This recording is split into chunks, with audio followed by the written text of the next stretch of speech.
नमस्कार.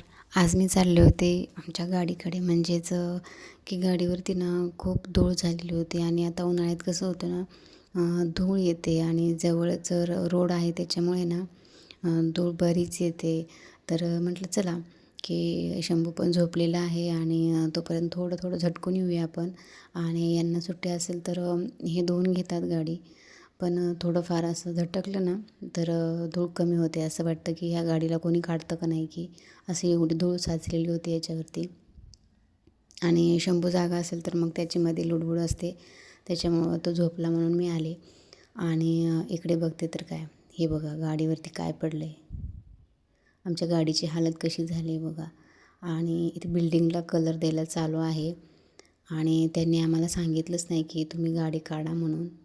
तर इथे कलर पडला आहे. आता हा कलर कसा निघेल माहिती नाही. आता हा पूर्ण त्याला चिटकून बसला आहे गाडीला. त्यांनी सांगितलंच नाही आम्हाला गाडी काढायला. तर असा चिटकून बसला आहे. मी नखाने पण थोडंच हे केलं पण कलर निघाला नाही तो. आता माहिती नाही, हे पण घरी नव्हते. आता पूर्ण टायरला ते लागलेलं आहे, पण टायरला ठीक आहे जाऊ दे, पण असं वरती पण लागलेलं आहे.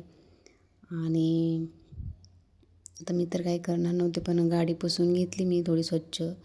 आणि गाडी पुसून घेतल्यावर आता वाईट वाटत होती की आता हे कसं निघेल कलर म्हणून. पण आता काय करणार.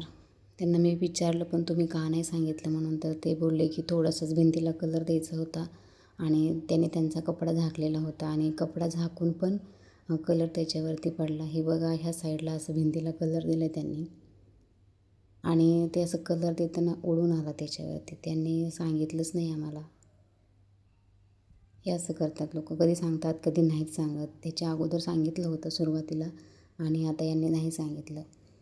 पण चला, आता रात्रीची वेळ झालेली होती. 4-5 वाजता मी गेले होते खाली गाडी पुसायला आणि मग वर आल्यानंतर शंभू काही उठलेला नव्हता. तोपर्यंत म्हटलं त्याला डाळ भात खायला होईल म्हणून डाळ भात लावला मी आणि चपाती होती माझ्यासाठी थोडीशी. म्हटलं चला आपण पण डाळ भात खाऊयात आणि त्याच्यासाठी मी एवढं आवडीने डाळ भात केलं. पण त्याने काय डाळ भात नाही खाल्लं.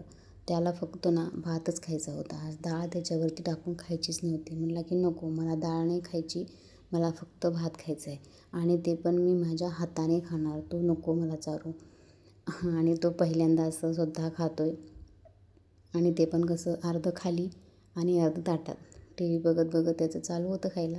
पण म्हटलं चला, तो हाताने तर खातो आहे ना, त्याला सवय तर लागेल. मग त्याच्या मूडवरती असतं, कधी खातो कधी नाही खात.